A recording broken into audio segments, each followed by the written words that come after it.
హర్షించదగిన పరిణామం. దీన్ని నాటక ప్రయోక్తలు రచయితలు కంటిన్యూ చేయాలని, నాటకాన్ని జనరంజకంగా ఆడడానికి ప్రయత్నం చేస్తే ఆడితే ప్రేక్షకుల ఆదరణ ఎప్పుడూ లభిస్తుందని ఈ సందర్భంగా నేను తెలియజేస్తూ, గురువుగారు హర్నాథరావు గారు ఉన్నారు. ఆయన నాటికలు చాలా అద్భుతంగా 70-80 శతకాల్లో దశకాల్లో మరి అనేక ప్రాంతాల్లో గురువు తొలగించినటువంటి విషయం మనందరికీ కూడా తెలుసు.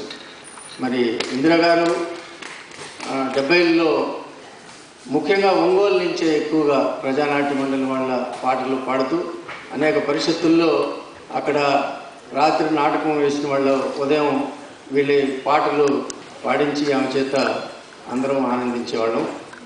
ఆ విధంగా ఆమె సాంఘిక నాటకాల్లోనే కాకుండా పౌరాణిక జానపద చారిత్రాత్మక నాటకాల్లో అనేకమైనటువంటి అద్భుతమైనటువంటి పాత్రలు పోషించి నాటక రంగానికి మన్ని తెచ్చినటువంటి అనేక మంది, చాలా కొద్ది మంది నటీమణుల్లో ఆమె ఒకరు.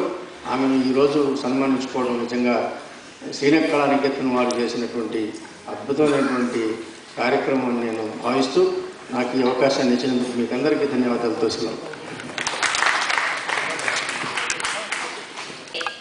నాటకమే నన్ను మనిషిగా నిలబెట్టింది.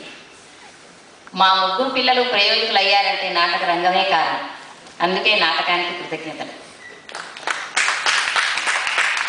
ఎన్నో నాటక సమాజాలు, ఎంతమందో మహానుభావులు ఎన్నో సహాయాలు చేస్తే నేను ఈ మాత్రం నిలబడగలిగానని సవినయంగా సభాముఖంగా తెలియజేస్తున్నాను. వారందరికీ పేరు పేరున కృతజ్ఞతాభివందనాలు. ముఖ్యంగా నన్ను ఈ నాటక రంగానికి ప్రోత్సహించిన మా వారికి అనేక నమస్కారాలు తెలియజేసుకుంటున్నాను సభాముఖంగా. వారి ఆశీర్వచనం వల్లనే నేను ఇంతకాలం మనగలిగాను. ఒకసారి బెదవాడలో లేడి పంజా నాటకం హర్నాథరావు గారు ప్రదర్శించడం జరిగింది. ఆ రోజు నాకు ఎందుకు ఎండదెబ్బ కొట్టింది అనుకుంటాను.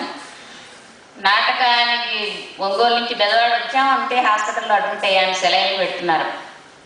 అవతల నాటకం అనౌన్స్మెంట్ అయిపోయింది. ఇక నేను వెళ్ళి కంపల్సరీగా చెయ్యాలి, అది ఆగే ప్రశ్న లేదు.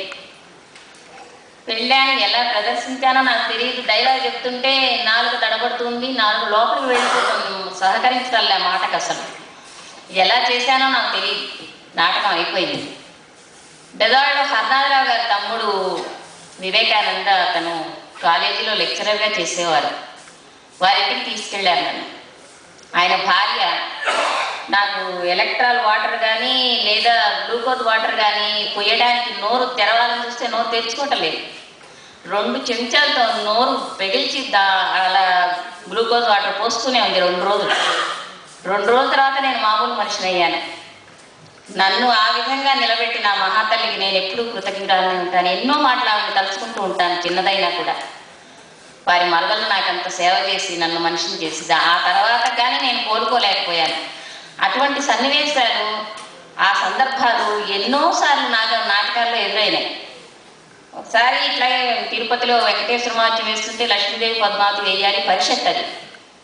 ఆ రోజు అలాగే ఎడదెబ్బ కొట్టి హాస్పిటల్లో పడిపోయాను. సెలైన్ పెడుతున్నారు. డాక్టర్ ఏమో వెళ్ళడానికి వీల్లేదండి, పరిషత్ నిర్వాహకులు అందరూ వచ్చి ఆమెను ఇబ్బంది పెట్టద్దండి, మీకు వేరే అవకాశం ఇస్తాము, ఇప్పటికి మానేసేయండి అని సమాజానికి నచ్చ చెప్పారు. కానీ సమాజం వాడేది పరిషత్తు, మేము వేయాల్సిందే అన్నారు. 6 గంటలకు వేయాల్సిన నాటకాన్ని 10 గంటలకు పోస్ట్పోన్ చేసుకొని ఎలాగో అలా సెలైన్లన్నీ పీకేసుకొని వెళ్ళిపోయి మేకప్ వేసుకొని వేశాం. ఎట్లాగో వేసినా నాకు తెలియదు అసలు ఆ భగవంతుడి కృపాది నటరాజు ఆశీర్వచనం. ఆ నాటకానికి ప్రొడక్షన్ వచ్చింది, నాకు బెస్ట్ యాక్టర్స్ వచ్చింది. నేను నమ్మలేకపోయాను, అసలు ఎలా చేశానో తెలియదు. అటువంటి సందర్భాలు ఎందుకు చెప్తున్నానంటే నాటకం బతకాలి. నాటకం వెనకాల ఎన్ని కష్టాలున్నా, ప్రాణం పోయినా నాటకం బతకాలి. నాటక రంగం చిరంజీవిగా ఉండాలి. అటువంటి తెలుగు నాటక రంగ దినోత్సవ సందర్భంగా నన్ను ఈ సంస్థల వారు శ్రీ జాగృతి శ్రీకళా నికేతన్ వారు సన్మానించడం, నేను నాటక రంగం ఆ దశకి రాకూడదు. కానీ ఆ మురారి వెళ్ళిపోతూ అర్థిస్తున్నట్టుగా మధురవాణిని చూసినప్పుడు, మధురవాణిని నాటక సమాజానికి సానిదాని చందా 10 రూపాయలు ఇస్తుంది. అందుకే నాటకం అలా కాకుండా గవర్నమెంట్ వారు కానీ, అనేక సంస్థలు కానీ, ఇంతకుముందున్న పెద్దలు కానీ నాటక రంగాన్ని బతికించాలి. నాటకం బతకాలి. వారు శ్రీకళానికేతన్ వారితో నేను ఎన్నో నాటకాలు వేశాను. తారక రామారావు గారి రచనలు, వారి నాటకానికి ఇచ్చే ప్రాముఖ్యత నేను ఒక్కోసారి చాలా ఆశ్చర్యపడతాను. వాళ్ళ నాటకాన్ని జనరంజకంగా ప్రదర్శించడానికి ఎన్ని కష్టాలు పడతారో వెనకాల. అవన్నీ పక్కకు నెట్టేసి ప్రేక్షకుల్ని రంజింపజేయడానికి వారు పడే తపన, వారి సిన్సియారిటీ నాకు ఎంతో నచ్చుతుంది. వారి సంస్థతో నాకున్న అనుబంధం నేను మర్చిపోలేను. చాలా మంచి వ్యక్తులు, మంచి కళాకారులు. ఆ సంస్థ నన్ను ఈ విధంగా సన్మానించడం నేను చాలా ఆనందంగా ఫీల్ అవుతున్నాను, చాలా సంతోషిస్తున్నాను. ఈ సన్మానం జరిగినందుకు నేను వారికి కృతజ్ఞురాలనే ఉంటాను. నాటక రంగంలో ఇంకా సేవ చేస్తూ, నాటకాలు వేస్తూ, నాటకంలోనే మరణించాలని నా ఆశ. ఆ నటరాజు అనుగ్రహం ఎలా ఉందో చెప్పలేను. అందరికీ పేరు పేరున శ్రీకళానికేతన్ వారికి, జాగృతి సంస్థ వారికి అందరికీ హృదయపూర్వక కృతజ్ఞతలు తెలియజేసుకుంటూ సెలవు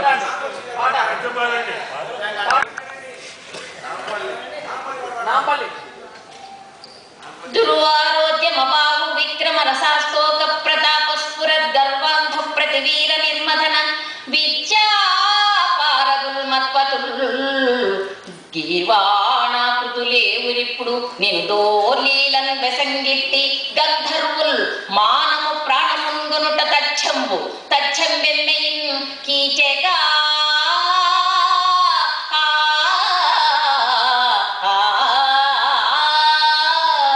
కీచకుడిని సైరన్ని ట్రాక్ చేసి భీముడి దగ్గరికి తీసుకెళ్ళి చంపించాలి. ఉద్యానవనంలోకి వస్తుంది. కీచకుడు అడుగుతాడు, నా మీద జాలి లేదా? మీ మరణము కొరకైనా జాలి తక్కువని కదా. నీవు కాదన్నతో నా మరణమే తచ్చము. తథాస్తు. తథాస్తు దేవతలు తథాస్తు అంటుండేదట. ఏమిటే అవాక్కులు? అవాక్కులు కాదు మాలిని, నికోమే. నీవు కాదన్నా నీ పాదముల దగ్గరనే ప్రాణం పెడుతున్నాను. పాదాల దగ్గర కూర్చుంటారు. హౌరా అందిన జుట్టు అందకున్న పాదములా? హౌరా మగవారితో నావునన్న బాధ, ఔర మగవారితో నా అవునన్న బాధ, కాదు కాదని చెప్పినా కలుగు బాధ, అవును కాదుల మచ్చమే అతివ నేర్పు, అవును కాదుల మచ్చనే అతివ నేర్పు, దాగియుండును నిజము ఈ ధరణిలోనా.